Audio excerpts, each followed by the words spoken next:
오늘 국회 국방위 전체회의에서 김용현 전 장관을 두고 이렇게 성토했습니다. 그 목소리도 들어보겠습니다. 민간인이 군병력 투입을 국회에 지시했는데, 그리고 그 민간인 김용현 장관이 지금 해외 출국 도주 지금 의사까지 지금 밝히고 있는 걸로 알려져 있는데 출국 금지를 요청할 의향이 있습니까? 어쨌든 필요한 조치가 필요한 걸 오늘 행안위가 끝나면 철저히 검토해 보도록 하겠습니다. 그리고 그렇습니다. 김용현 국방장관 도망간다고 해요. 출국금지 금방 할 수가 있습니다. 지금이라도 김용현 출국금지하고 관련자들 전부 휴대폰 압수수색 영장 신청을 바로 하세요. 지금 나가서 하셔도 됩니다. 김용현 국방장관 출입 그 문제 금지에 대해서 어떻게 조치하셨습니까? 양분남 의원님 말씀하신 내용 포함해서 지금 긴급히 필요한 조치를 조속히 하라고 지시를 했습니다. 안보수사단장한테 했습니다. 제가 그 긴급 출금하고 그 외에도 지금 긴급히 할 조치가 있으면 빨리 검토해서 시행하라고 지시를 했습니다. 그런데요, 이제 사표가 수리됐기 때문에 김용현 전 국방장관이죠. 김용현 전 국방장관이 오늘 국회에 출석은 안 했고 대신 몇몇 언론과 서면 인터뷰 형식의 문자로 핸드폰으로 문자를 주고받은 것 같습니다. 제가 읽어보겠습니다. 해외 도피, 정치 선동, 회에 안 간다라고 했어요. 오늘 김민석 최고위원이 해외로 도피하기 때문에 이런저런 얘기를 했는데 그 얘기를 했고, 이건 대통령의 지침이고 국민 안전 유혈 사태 방지가 최우선이고 경찰 우선 조치했다. 군은 최소한 1시간 이후로 투입했다. 정광재 대변인, 이 김용현 전 장관의 서면 인터뷰 어떻게 보셨습니까?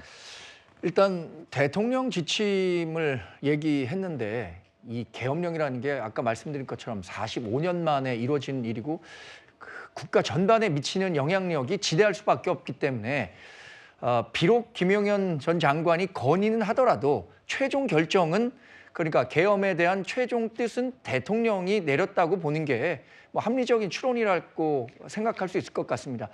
이런 중차대한 일을 사실 김용현 전 국방장관이 마지막에 결정할 수 있는 자리에 있다고는 생각하지 않거든요. 예. 그런 측면에서 저는 사건의 전말, 이번 사태의 전말을 가장 잘 아는 사람은 윤석열 대통령과 김용현 전 국방장관이라고 생각합니다.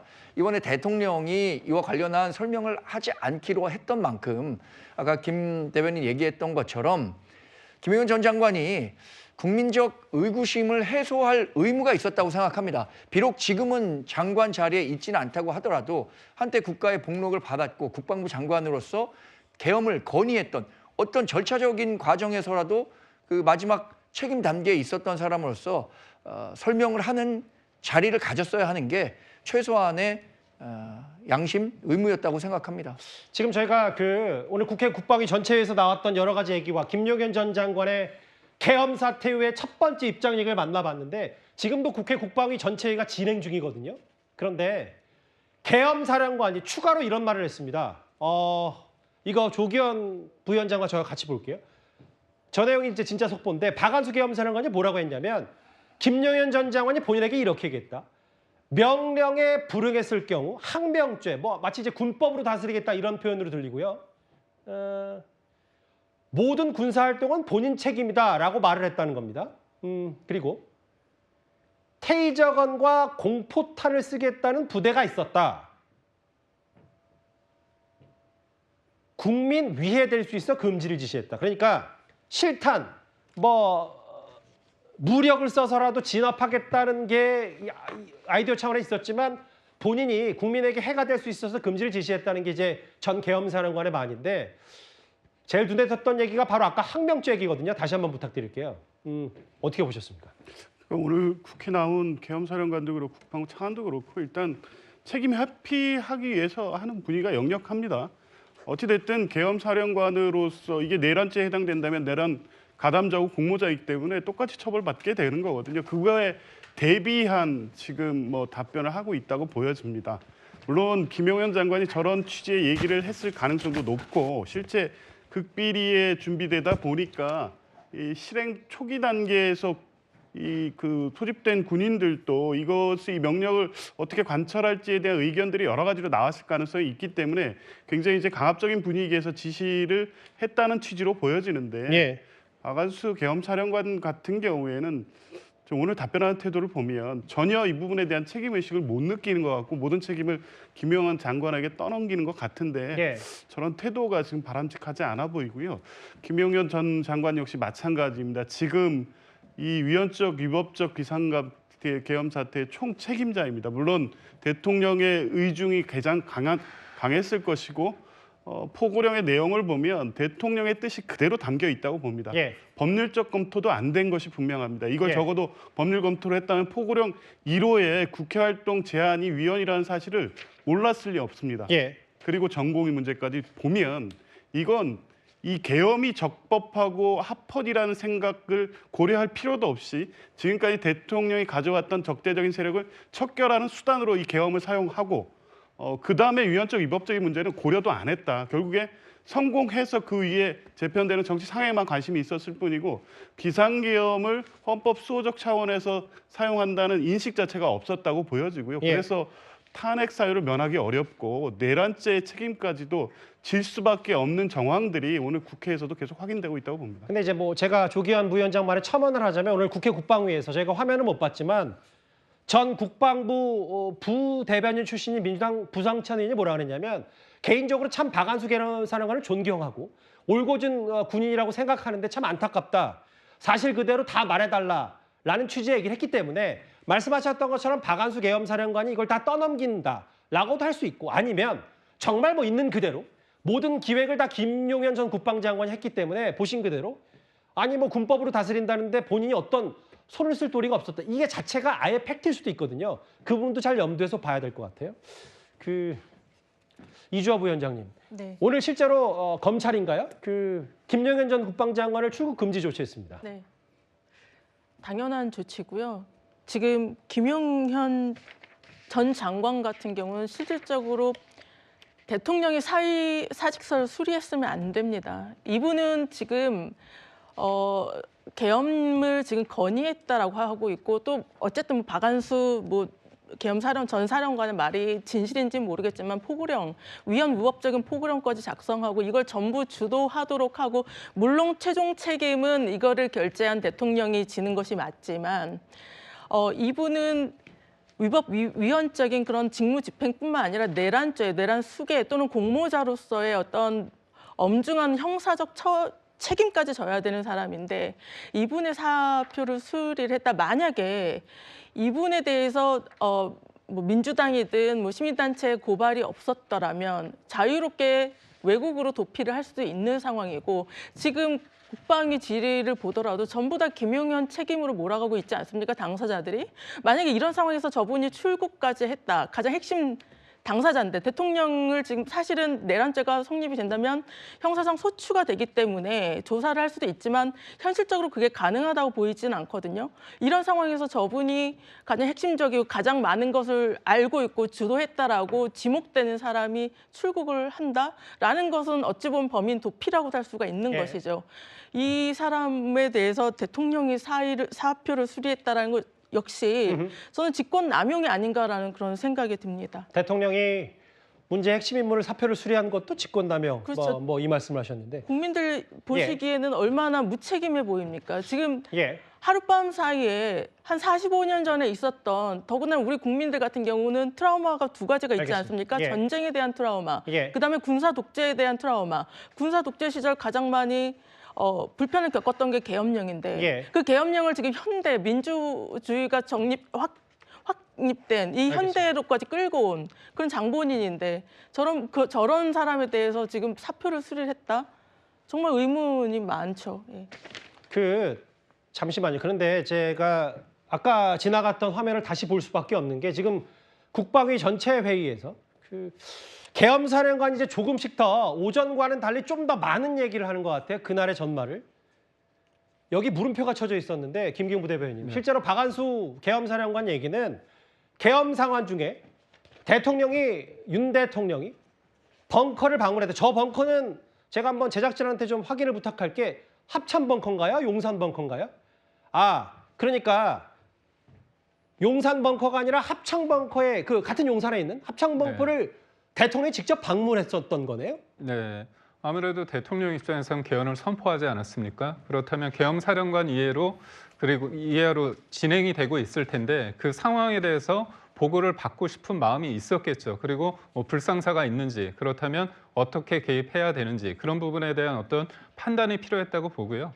아무래도 이제 계엄사령부가 계엄의 어떤 상황에 대해서 일관되게 해야 되는데 근데 제가 볼 때는 이제 김용현 전 장관이 지하 3층에서 또 벙커에서 하는 상황이 있지 않습니까? 그럼에도 불구하고 공식적인 어떤 계엄 상황에 대한 어떤 추궁, 공식적인 라인은 박원수 전 계엄사령관이 이끄는 그 지하 벙커, 합참 지하 1층에 있는 벙커였기 때문에 대통령이 현장을 방문하고 상황에 대해서 공유를 하고 만약에 어떤 사안에 대해서 필요한 사항이 있으면 저는 뭐 의견을 표시하지 않았을까 그런 생각을 해봅니다. 그러면 이제 조기현 부위원장님 다시 질문을 드릴 수밖에 없는 게 뭐 이제 박한수 계엄사령관 얘기는 그러니까 저기가 합동참모본부 지휘통제실을 대통령이 직접 찾았다는 거고 계엄 상황 중에 용산 지하벙커가 아니라 여기가 이제 김용현 국방장관이 총지휘했던 실제 지하벙커에 대통령이 갔다는 걸 그럼 책임 소재가 좀 더 분명해지는 겁니까? 어떻게 보세요?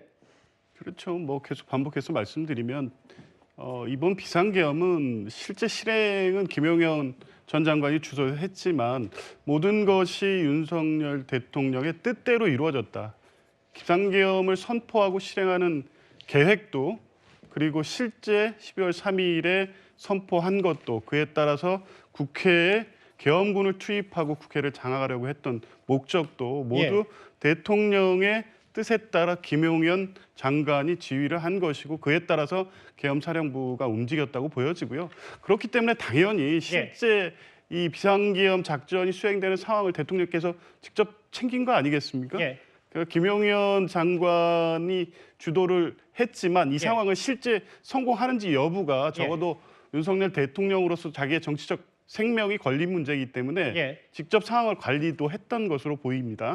따라서 뭐 이 벙커에 직접 가서 상황 보고도 받았던 것으로 보이고요. 그렇기 때문에 이 위헌 위법적 비상계엄에 대한 탄핵에 의한 정치적 책임 그리고 이것에 대한 형사적 책임까지도 대통령 김용현 전 장관이 질 수밖에 없는 상황인데 지금 나오는 얘기처럼 만약 김용현 전 장관이 해외 도피나 잠적 등을 통해서 이거에 대한 책임을 회피하고 그것도 근본적인 이 사실관계를 흐림으로써 윤석열 대통령의 책임까지 흐릴 수 있다고 지금 판단한지는 모르겠지만 불가능합니다. 이미 TV 중계로서 어제 비상계엄 이후에 이런 일들을 모든 국민들이 봤기 때문에 굳이 법리적으로 해석하지 않더라도 이 비상계엄의 위헌성, 위법성 그리고 형사상 내란에 해당될 수 있는 범죄 행위란 점에 대해서는 굳이 입증이 필요하지 않을 정도로 국민들이 다 알고 있다 이런 말씀드립니다. 뭐 오늘 검찰이 출국 금지 조치를 내렸어요. 다만 이제 김용현 전 장관 이렇게 인터뷰에서 해외 도피는 정치 선동이고 나 안 나간다고 했고 다만 윤 대통령의 생각이다. 계엄 선포와 실행의 배경에 대해서 이런 부분을 여러 번 강조했기 때문에 이 서면 인터뷰도 좀 눈여겨봐야 될 것 같아요.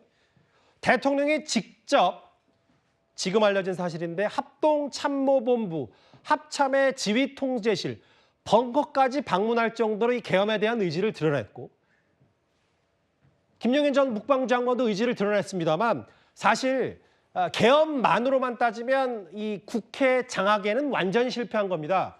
국회를 막다가 풀다가 이렇게 했기 때문에 그 사이에 국회의원 190명이 들어가서 계엄 해제를 가결시킨 건데요. 오늘 조지호 경찰청장이 이런 말을 했습니다. 직접 한번 들어보겠습니다. 근데 왜 국회의원들 출입을 막았습니까? 왜 막아요? 그때 누구 지시했습니까? 누구 전화 왔었어요? 막으라고. 먼저 국회 경비대장으로서 의원님들의 안전한 의전 활동. 아니 그런 얘기 하지 말고 국회의장님이 밥 넘어서 너무한데. 죄송하게 생각합니다. 제가 지시한 겁니다. 처음부터 제가 뭐 필요한 조치를 하라고 제가 필요한 조치를 하라 이렇게 지시를 제가 그 계엄이 선포가 되고 나서 굉장히 그 이례적인 일이지 않습니까? 그래 누구나 혼란스러운 상황이고 그럴 때는 경찰청에서 직장에서 하는 것이 맞다. 그러고 제가 필요한 조치를 하라고 지시한 겁니다. 처음에는 혼란스러운 상황이니까 현장에서 전체를 통제를 했는데 한 19분 후에 서울청장이 이것은 법적 권한이 없다 해가지고 저한테 그 건의를 해서 오케이 그러면 국회 상시 출입자는 출입을 허락해라고 지시한 겁니다. 국회의원이 비상계엄을 해제하기 위해서 국회로 들어가는 것이 통상의 정치활동 포고령 1호에 해당되냐고요. 그것은 해당이 안 되죠. 그것은 나중에 사법적으로 분명 사법적이 아니라 본인의 생각을 묻는 겁니다. 저는 일단 국회가 기본적인 제가 다시 물을까요? 정치의 장이지 않습니까? 정치의 장이 아니라 국회의원이 헌법에 명시되고 법률에 명시된 비상계엄을 해제하기 위한 결의안의 투표하러 국회에 출석하는 겁니다. 그걸 막으셨어요. 그게 포고령 1호에 해당되는지를 물었습니다. 저는 된다고 판단을 했던 겁니다. 오늘 경찰청장도 국회에 출석해서 이런저런 말을 했는데 경찰청장이 국회 경내 진입 경찰의 이제 통제 얘기 있잖아요.